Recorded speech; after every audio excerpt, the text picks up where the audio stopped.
Freddie, you're up in Manchester or Salford, where the first live TV debate between Rishi Sunak and Keir Starmer was held last night. What's that sort of futuristic box room like in real life? I mean, it was quite exciting. We weren't actually in the same building as the debate, so it felt a little bit pointless being there. But you did have the foot soldiers of the parties, the Michael Goves, the Wes Streetings, the Victoria Atkins, trundling around, trying to speak to as many broadcasters as they could after the debate. So that was interesting to watch. There was sort of desperate scramble for the narrative because they think it matters so much. But it was interesting to see.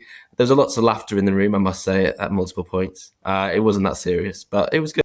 There's one line from the debate which was repeated multiple times and has completely taken over the news agenda today. And this was the claim that Rishi Sunak made, I think, 14 or 16 times, people are losing count, that a vote for Labour would mean £2,000 extra per family household in the country. Now, to be fair to Keir Starmer, he did try, from my view anyway, to jump in on this quite quickly, but wasn't really allowed to because the host, Julie Etchingham, who did a great job with two men that didn't want to listen to her, said that they would come to tax. But run us through why this is controversial, Freddie. How's it been calculated, and why, belatedly perhaps, has Keir Starmer and the rest of the party called it garbage, rubbish? It's controversial because the way in which it was calculated was that Tory special advisors gave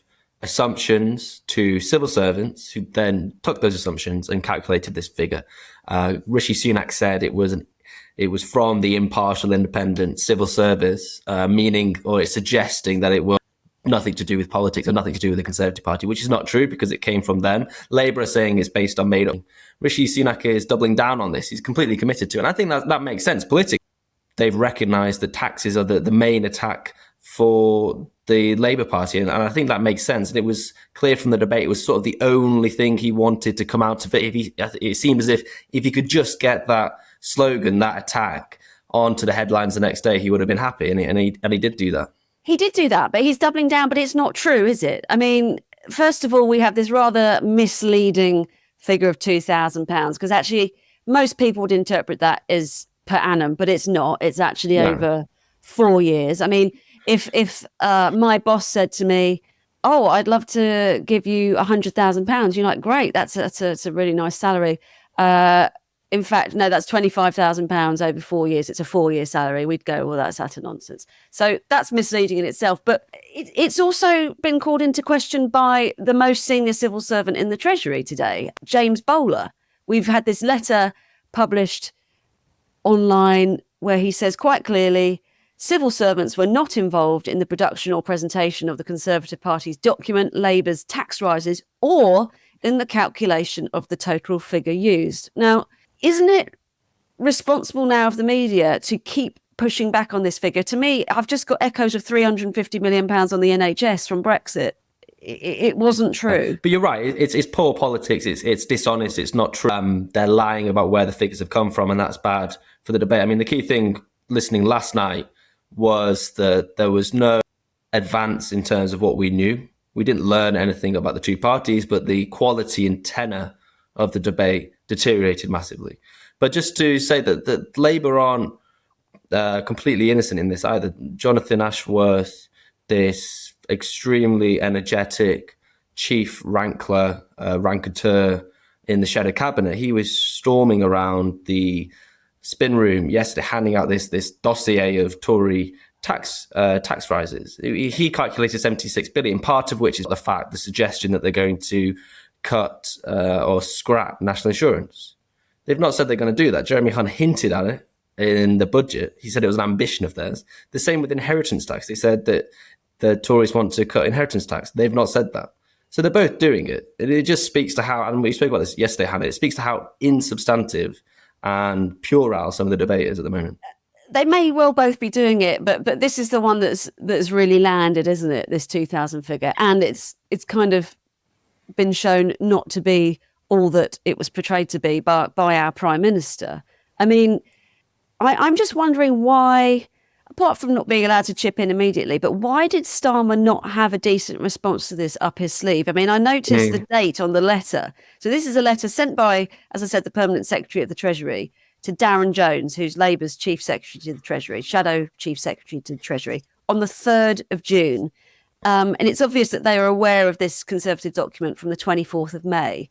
They had that response up their sleeve. I'm really curious as to why Starmer didn't use it to quickly just shut it down last night. Is that just sort of bad politics? Sorry. It was a complete misstep. It was a mistake. I was speaking to Labour aides afterwards, and they were quite clear about that. That was the thing that they were disappointed about, because they knew that Keir Starmer should have instantly said, that is nonsense. Instead, he tried to get into the technical details about how it was calculated. That's confusing. That's not going to cut through. So he waited 35 minutes until he said explicitly that it was wrong. And it was interesting that came after the break. So I assume one of his aides dropped him a text or ran to stage and said, look, you need to shut this down, because it was coming up. But what would have cut through surely is to say, well, Prime Minister, here's a letter from the Permanent Secretary of the Treasury. You're talking nonsense. Yeah, even more so. As I said, that's dominating the news agenda today, I suppose. But what else, aside from this, came out of last night? I mean, did we learn anything new at all? No. Apart from the fact that Keir Starmer would never, ever use private healthcare, which is interesting in itself, because it's quite a stark question, isn't it? If your family member is on the verge of death, would you not use any means necessary to help them? And Keir Starmer said no, which is interesting because the NHS is core to his appeal. He knows it's at the centre of this election. He also comes from a family of NHS workers. That was interesting. It was interesting, but I was talking with colleagues earlier, and I think it's a real problem for him, actually, because I don't think it's believable. I think it's perfectly consistent to respect the people that work in the NHS, to believe in the NHS, to think that it should exist, but that if you had the means and your loved one was dying, that you would spend them to help them. I don't think it's plausible that he wouldn't do that. We would all do that for the people we loved. The other thing about last night that was interesting, I thought there were so many parallels between the Remain campaign in 2016 and what the Conservatives are now doing. It is a fear-mongering tactic where they essentially say, you have no idea what it's going to be like to leave the EU or to vote for Labour. It's going to cost you money. Why don't you stay with us? Even though things are bad, even though you don't like the EU or you don't like the Conservative Party, stay with us. I put this to Michael Gove last night and he instantly rejected it in his very eloquent way. And he said that the difference is that Leave had a plan and Keir Starmer doesn't. I'm not sure that's necessarily true, but that's what he said when I put it to him. You're picking up on Rishi Sunak's closing statement there. I mean, did you see that also as an explicit or implicit, I guess, appeal to voters tempted to go for reform? You know, he didn't mention the word, and he certainly didn't mention Nigel Farage, but the line, either he or I will be PM, and a vote for anyone else makes it more likely to be him. That's what Sunak said about Keir Starmer. Definitely. I mean, Nigel Farage's launch in Clacton earlier that day sucked some of the attention out of the debate because most journalists were there and it felt as if he was the star and it wasn't these two not dissimilar men stood on stage just talking over one another. We did have a few laughs in the studio at times, particularly when Rishi Sunak was speaking. So I think there was one about NHS waiting times coming down, where he said, well, they're down from being even higher. And another one about the plan that we've covered on the podcast before for a new kind of national service. Were those proper wins for Starmer, did you think? Or is it a laughing out of sort of pity laugh? Or how did you perceive those? The key thing is that 2 million fewer people watched the debate last night than did in 2019. This is an election where no one is listening, where people are angry or people are apathetic. The Euros are coming. It's going to dominate the conversation thing. I do not think last night will change anything. The polls that have come out, and we'll speak about those in a minute, had Rishi Sunak and Keir Starmer neck and neck. Some of them had Keir Starmer ahead. It doesn't matter. The fundamentals here have not changed, and they won't. Maybe we'll see something come up in the next few weeks, but it's not yet changed. But before we go to Ben with the actual numbers and the polls, I mean, Freddie, from the spin room afterwards, how did the representatives of each of the parties feel that their leader had performed? I think the Tories were quite happy, actually. the ones I spoke to anyway, they thought it could have gone much worse. They think Rishi Sunak did land some blows, and he did on the tax thing. That's why we're talking about it now, right? That has dominated the conversation today. As I said, I don't think it's going to change much, but they are the ones who've got the line out, and Keir Starmer didn't do that. That's probably because Keir Starmer was playing a much more defensive strategy. He's way further ahead in the polls. But Labour, I think they were fine with it. They were very disappointed that he didn't slap down that tax accusation, but they were very pleased, for instance, about what he said on immigration, and I think they think he got a very good line and a good segment on that.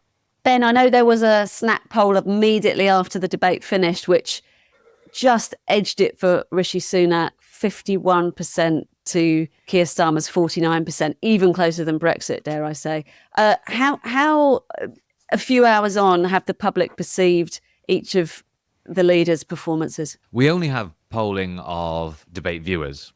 You know, we don't have any wider polls, and let's just let's just remember the numbers that, you know, have catapulted this idea that it was more neck and neck, that Sunak performed well, are based on people who actually watched it. It's not a representative sample of the whole voting population. So you had one done for Sky immediately after YouGov, which, yes, 51-49, or rather 45% Starmer, 46% Sunak.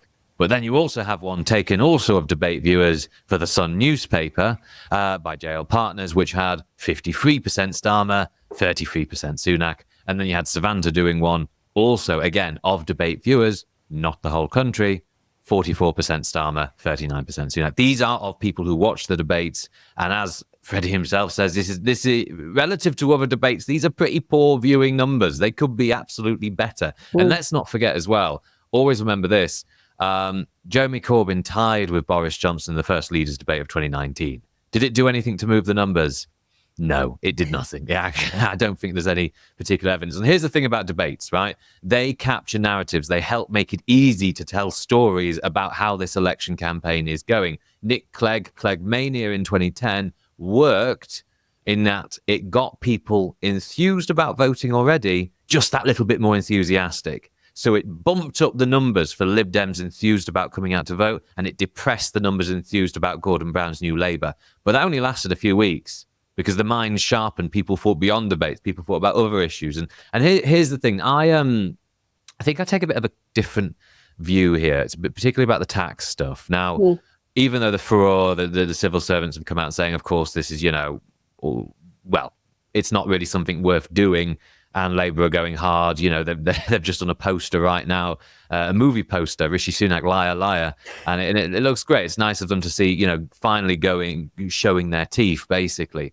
But YouGov's poll of the debate viewers, when you ask them, like, who led on the issues, first of all, it's notable that Starmer led Sunak on the economy and the cost of living quite convincingly. That's something Labour has often failed on. And if you don't lead on the economy, you will never, ever lead the country. Something Miliband and Corbyn never led on.